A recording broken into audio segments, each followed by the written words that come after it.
Hello, everybody. I'm sure you can see us, and we're streaming live. This is us waiting on for the closing remarks by one of the most powerful women we also have. She's logging in from New York, so of course New York timing, and we're just trying to make sure that we don't have any more technical hitches. So we'll just stay back and interact and engage whilst we wait for Damilola to come up.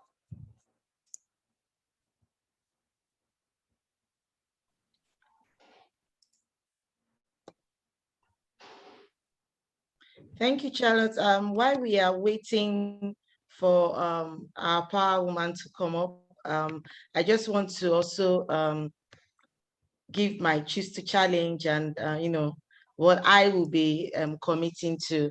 So I will be committing to developing awareness programs. I'll be committing to, to regularly review areas of organizational and company policies and practices specifically with a gender lens. All right, that'll be all. I think we have her here now. Oh, really? Okay. Yes. Yeah. So we have her.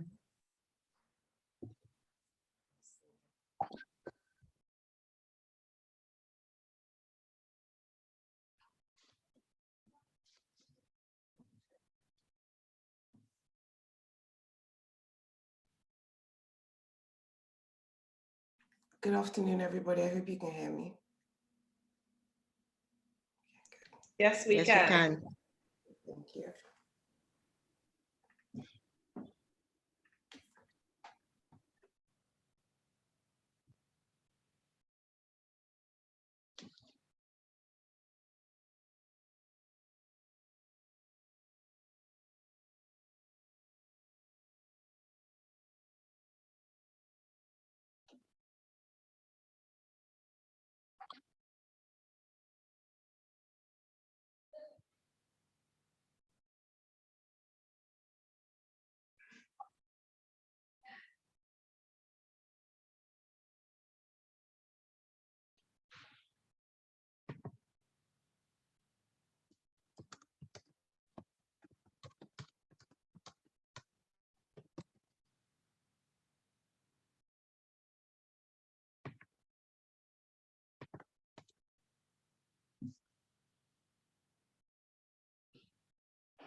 So Choma, I think we should just go ahead since Damilola is here. We'll just introduce her please quickly, and then she can state and have her remarks done, so we don't keep everybody else waiting. We have time, but I think we can enjoy the fact that we're early. Sure. I agree.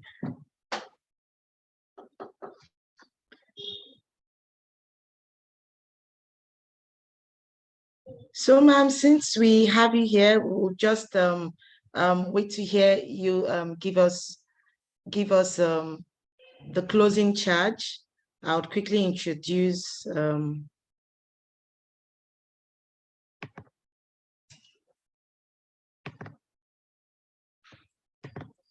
so we have Damilola Ogunbiyi.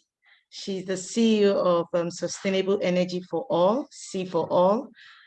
She's also the special representative of the UN Secretary General for Sustainable Energy for All and co-chair of the UN Energy.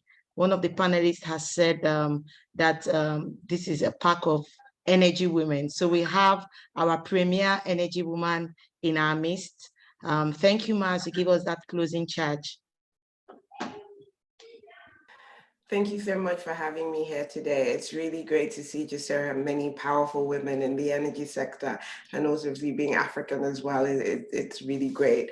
I'm really, really honored that I have been chosen to give these closing remarks. I'd like to thank the organizers, the Renewable Energy Association of Nigeria, and the Women in Energy Network for inviting me here today. I'd also have to give a special thanks to Lande Abudu, who made sure I was here today with all her calls and her messaging. It's been such a thrilling day hearing from so many individuals and organizations dedicated to increasing a woman's role as a leader in the energy transition.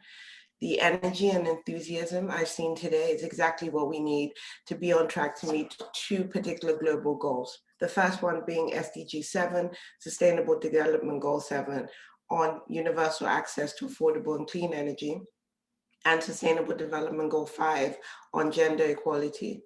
In spite of a challenging year, this really shows that this is a year that the gender and women have really come at the forefront to really taking the charge of how to recover better from the pandemic. Women around the world, especially Africa, are driving ambition on climate and energy access. And one of my roles is to make sure that this is learned and everybody knows just the great work women are doing. From young entrepreneurs to CEOs, we must harness and champion this leadership to achieve a prosperous and clean energy future for everybody. That is why in both aspects of my work with Sustainable Energy for All and the UN, we're constantly trying to challenge barriers that don't allow women to participate, and more important, champion as future leaders for energy transition.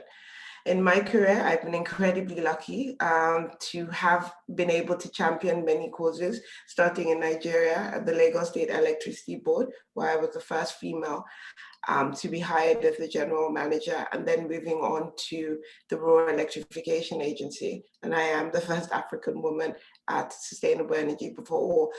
Although it's been incredible having a number of firsts, it's important that we change that narrative for women coming along. We have to make sure that we have fully inclusive environments. And this is why I really challenge all of you. We have a number of mentors that helped me in my career, and now we need to become mentors to the next generation. At Sustainable Energy for All, we did partner with the Global Women Network for Energy Transition and Clean Cooking, and we found about 30 young women across 15 countries to also use them as mentors for other young women as they start their energy careers. Last month, Sustainable Energy for All hosted its first ever youth summit, which was absolutely inspiring. And it was a bit embarrassing just how many wonderful things these young people are doing from a very, very early age. Their innovation and passion is essential to drive ambition to make sure we do achieve universal access by 2030. As the latest young generation, as the largest young generation in history, young people are going to be the future leaders. I was very lucky to take my first leadership role at the age of 27, and we shouldn't shy away from the reason why we need young people in these key positions. They will learn. We can't keep on saying they don't have enough experience, especially young women. There's also data that shows that once you give a woman sustainable energy, she's more likely to earn 59% what she earned previously when she didn't have energy. These statistics are very, very important to just show how important energy is to women, either women providing energy or women benefiting from energy. I want to challenge us all to be bold. Next week, Sustainable Energy is launching a new year-long global campaign to drive ambition towards sustainable development goals. The Be Bold campaign is for everyone: government, businesses, development and financial institutions, and everyday citizens. Actions can take place. We need to help realize that affordable and clean energy is not just a luxury. It is something that every human being needs for a dignified life. So again, thank you all. I recognize your leadership, your boldness as we push on to energy, and just looking forward to hopefully meeting you all very, very soon. And thank you very much again for allowing me to give the closing remarks.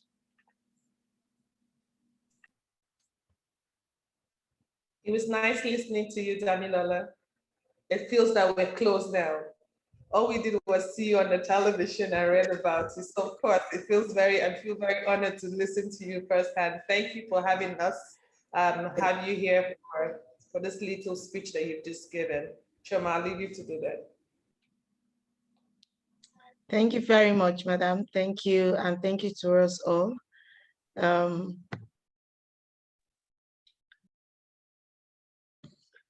Okay, so we'll move on to the next session. Thank you very much,